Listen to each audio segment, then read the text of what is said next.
In the heart of northern Tanzania, near the vast Lake Eyasi, lives a community that has remained virtually unchanged for 45,000 years. They are the Hadza, one of the last true hunter-gatherer tribes on Earth for millennia.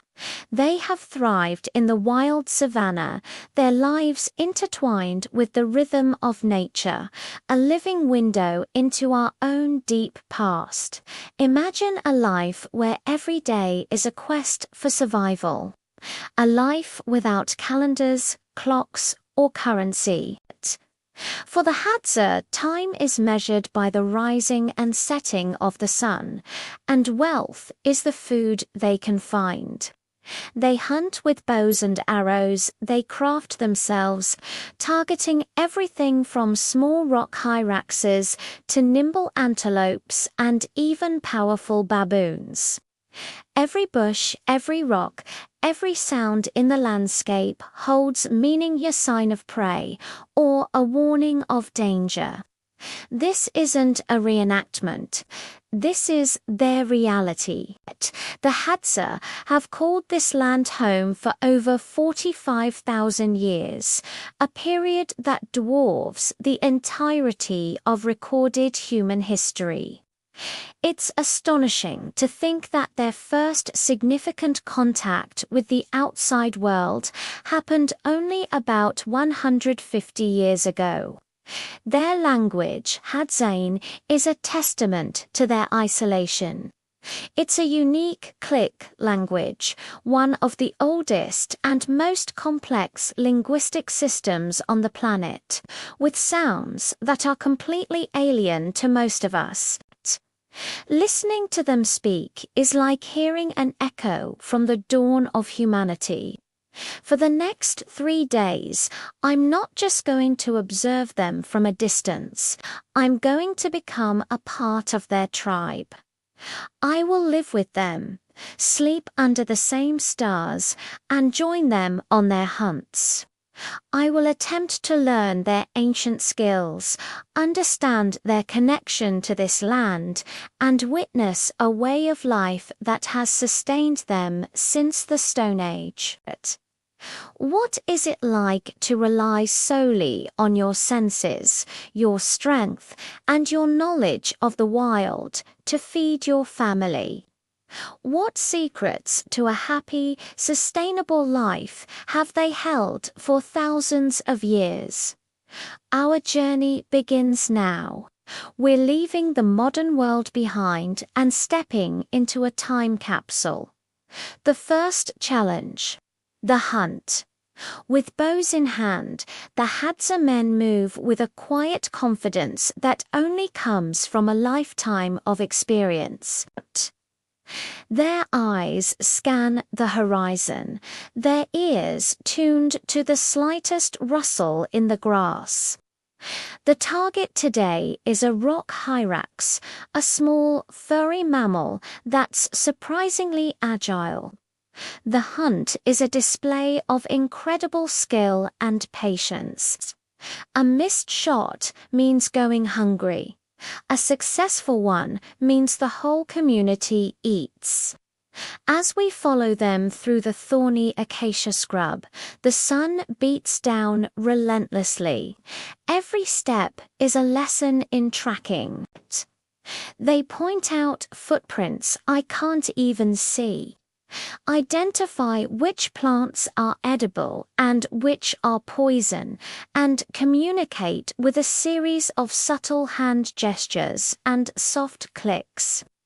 There are no maps here, only an intricate mental geography passed down through countless generations.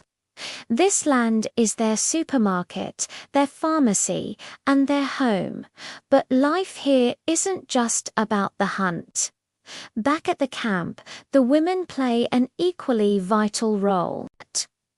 They are the gatherers, possessing an encyclopedic knowledge of the local flora.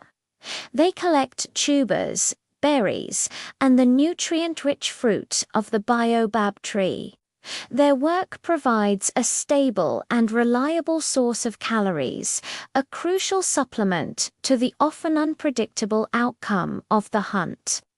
The community is built on a foundation of absolute equality and cooperation. Everything that is brought back to camp, whether it's meat from a hunt or berries from the bush, is shared among everyone. There are no chiefs, no leaders, no hierarchy. Decisions are made collectively, and disputes are resolved through discussion. As night falls, the community gathers around the fire. This is the center of HadZabé's social life. It's where stories are told, songs are sung, and the day's events are recounted. The flames dance, casting long shadows, and the air is filled with the sound of their click language and laughter. In this moment, surrounded by people whose ancestors walked this same land 45,000 years ago, you feel a profound sense of connection. It's a connection to the earth, to community, and to a simpler, more fundamental way of being human. They own almost nothing. Their possessions consist of a bow and arrows, a digging stick, a knife, and the clothes on their back. And yet, studies have shown they are among the happiest people on the planet. They work on average only about 4 to 5 hours a day to secure their food and spend the rest of their time relaxing, socializing, and being with their families. My second day with the tribe brought an incredible opportunity, a honey hunt. Honey is the HadZabé's favorite food, their super energy source, but finding it is a true art involving a unique partnership with a bird. The honey-guide bird, as its name suggests, literally leads the HadZabé to a beehive. The bird calls out and the hunter whistles back, an interspecies conversation that leads them through the bush. Once a hive is located, often high in a baobab tree, the real challenge begins. One of the men climbs the tree using wooden pegs hammered into the trunk and uses smoke to pacify the bees before extracting the precious honeycomb. The HadZabé always leave a portion of the comb behind as a thank you to their avian partner. This symbiotic relationship is a perfect example of their deep understanding of and respect for the natural world. This wasn't just an adventure, it was a profound lesson in what it means to be human. The HadZabé show us that it's possible to live in complete harmony with nature, to find joy not in possessions but in relationships and experiences. They remind us that the skills and knowledge of our ancestors are not just relics of the past, but contain a deep wisdom that we in the modern world may have forgotten. Their existence challenges our fundamental assumptions about progress, wealth, and happiness. However, their ancient way of life is under threat.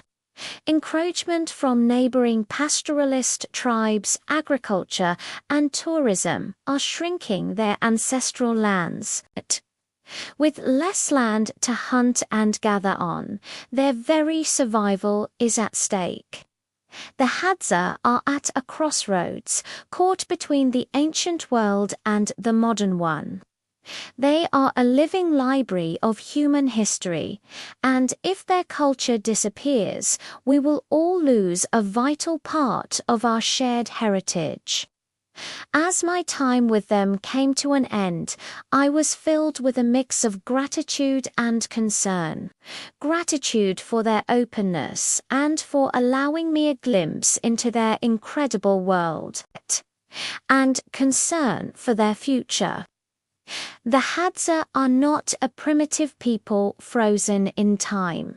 They are a resilient, intelligent, and adaptable community facing 21st century challenges. Their story is a powerful reminder that there are other ways of living, other ways of being happy. It forces us to ask ourselves, what have we lost in our relentless pursuit of progress? And what can we learn from those who have lived a different way for 45,000 years? Thank you for joining me on this incredible journey into the world of the HadZabé. The experience has changed me forever, and I hope it has given you a new perspective as well.